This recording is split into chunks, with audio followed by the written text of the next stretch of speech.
अगर मैं आपसे कहूं कि आज़ादी के बाद भी हमारे देश में एक ऐसा शहर था जहां पर तिरंगा फहराने पर गोली चल जाती थी, तो आप में से बहुत से लोग कश्मीर के किसी शहर के बारे में सोचेंगे। लेकिन दोस्तों, ये शहर भारत के बीचों बीच बसा हुआ है और सबसे बड़ी बात है कि ये एक स्टेट की कैपिटल भी है। बात कर रहा हूं भोपाल की। ये वो शहर है जो कभी एक बड़ी रियासत हुआ करता था। वैसे तो 15 अगस्त 1947 के दिन भोपाल रियासत भारत में शामिल हो गई थी, लेकिन अगले 2 साल तक यहाँ किसी को नहीं लगा कि वो भारत के लोग हैं, क्योंकि नवाब ने ऐसा करने नहीं दिया था। और भोपाल के आखिरी नवाब थे नवाब हमीदुल्ला खान। आज दोस्तों मैं आपको भोपाल रियासत के भारत में मिलने की कहानी सुनाऊंगा और साथ ही बताऊंगा कि नवाब दुल्ला के इरादे क्या थे, जो कि नाकाम हो गए सरदार पटेल की वजह से।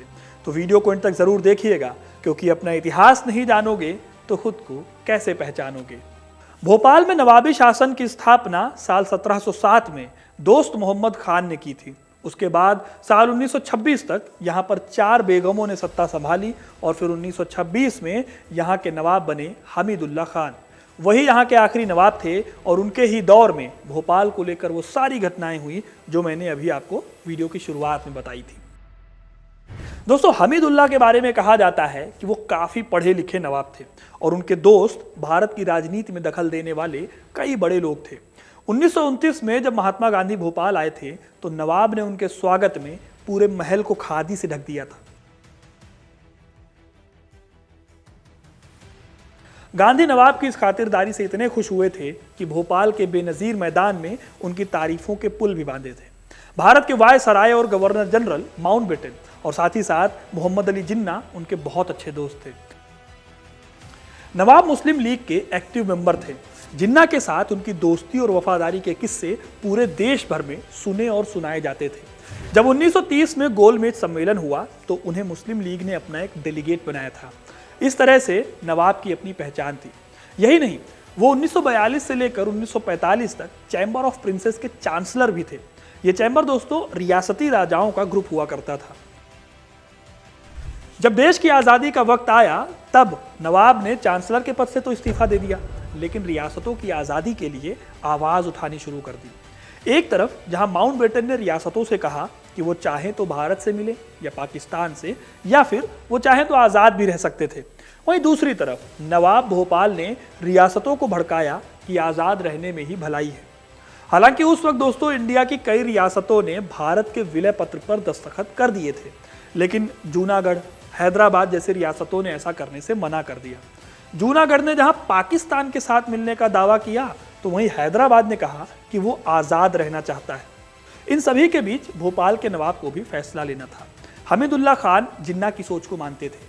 उनका कहना था कि मुसलमानों का एक देश होना चाहिए। इसलिए पहले तो नवाब की इच्छा हुई पाकिस्तान में मिलने के लिए। इसके लिए उन्होंने माउंटबेटन को एक लेटर भी लिखा। इस लेटर में दोस्तों लिखा हुआ था कि वो कांग्रेस के रूल को एक्सेप्ट नहीं करेंगे और पाकिस्तान के कट्टर समर्थक हैं। लेकिन इस चिट्ठी का जवाब माउंटबेटन ने कुछ ऐसे दिया कि मजबूरी में भोपाल को भारत में मिलना पड़ा।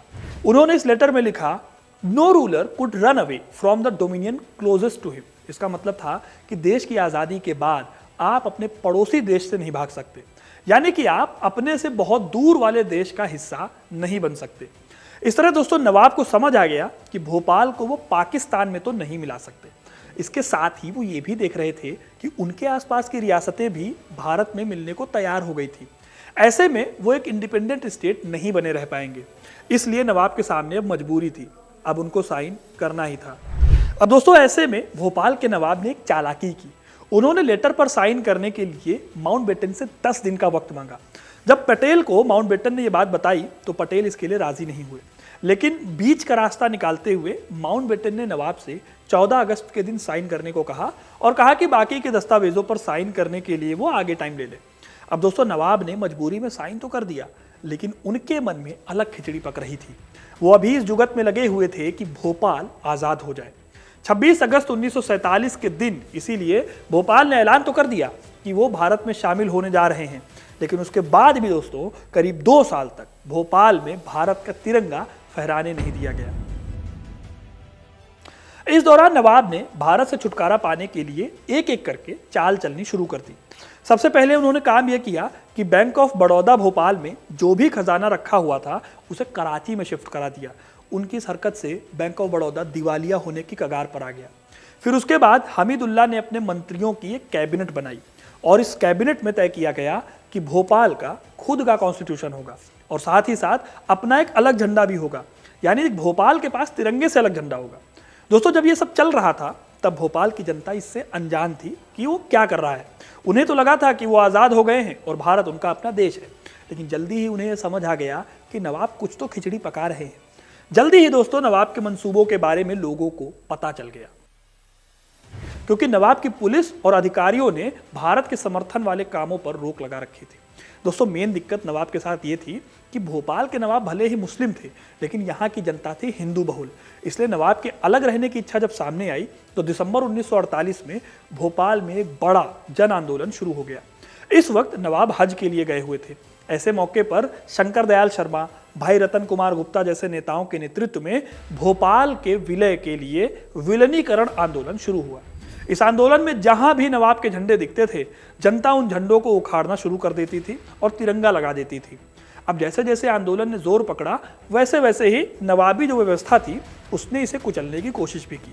इसमें कुछ आंदोलनकारी शहीद हो गए और शर्मा जैसे कुछ नेताओं को कई महीनों के लिए जेल में रहना पड़ा। इस बीच दोस्तों 6 जनवरी 1949 को एक ऐसी घटना हुई जिसने पूरी पिक्चर को बदल के रख दिया। हुआ ये कि 6 जनवरी के दिन भोपाल रियासत के ही एक छोटे से शहर बरेली में लोगों और आंदोलनकारियों की एक सभा बुलाई गई। इस सभा में करीब 5000 लोग इकट्ठा हुए, लेकिन ठीक शाम के 3 बजे नवाब की पुलिस ने भीड़ पर लाठीचार्ज कर दिया। पूरे शहर में कर्फ्यू लगा दिया गया। इस बीच भोपाल सेंट्रल जेल में लोगों को ठूंस कर बच्चे, बूढ़े, महिलाओं और बच्चों तक को पीटा गया। इस बेरहम कार्रवाई को देखकर कुछ जोशीले नौजवानों ने तय किया कि 14 जनवरी 1949 को वो तिरंगा फहराकर भोपाल को आज़ाद करेंगे और भारत में शामिल करा देंगे। फिर 9 दिन बाद दोस्तों भोपाल के बोरास घाट पर 25,000 से भी ज़्यादा लोग इकट्ठा हुए। ये लोग तिरंगा लगाने आए थे। जैसे ही लोगों ने तिरंगे को लेकर बढ़ना शुरू किया, नवाब की पुलिस ने इन लोगों पर गोली चलानी शुरू कर दी। इस कांड में 10 लोगों को अपनी जान गंवानी पड़ी, जिसमें 16 साल का छोटे लाल नाम का एक लड़का भी शामिल था। यह मकर संक्रांति का दिन था जो कि आज़ादी की चाह रखने वाले लोगों के खून से सन गया था। जब इस बात का पता सरदार वल्लभ भाई पटेल को चला तो उन्होंने तुरंत वीपी मेनन को भोपाल भेजा। इधर नवाब भी जान गए थे कि पटेल को इनकार करने का मतलब है मिलिट्री एक्शन। हैदराबाद का अंजाम वो देख ही चुके थे। ऑपरेशन पोलो उन्हें समझ आता था, इसलिए कई सारी शर्तों के साथ आखिर में नवाब भारत में मिलने को तैयार हो गया। इन शर्तों में से एक शर्त थी 11 लाख रुपए का सालाना प्रीवी पर्स। इसके साथ ही रॉयल पैलेस पर फ्री बिजली, टेलीफोन और पानी, और साथ ही नवाब को कभी भी किसी भी तरह का टैक्स ना देना पड़े। आखिर में ये सारी शर्तें मानने के बाद भोपाल फाइनली 1949 में भारत का हिस्सा हो गया। तो दोस्तों ये थी कहानी भोपाल के भारत में मिलने की। आपको ये कहानी कैसी लगी कमेंट करके ज़रूर बताइएगा। वीडियो को लाइक और शेयर करना ना भूलें और ऐसी इंटरेस्टिंग कहानियों के लिए हिस्ट्री कनेक्ट से जुड़े रहने के लिए हिस्ट्री कनेक्ट को सब्सक्राइब जरूर करें। धन्यवाद।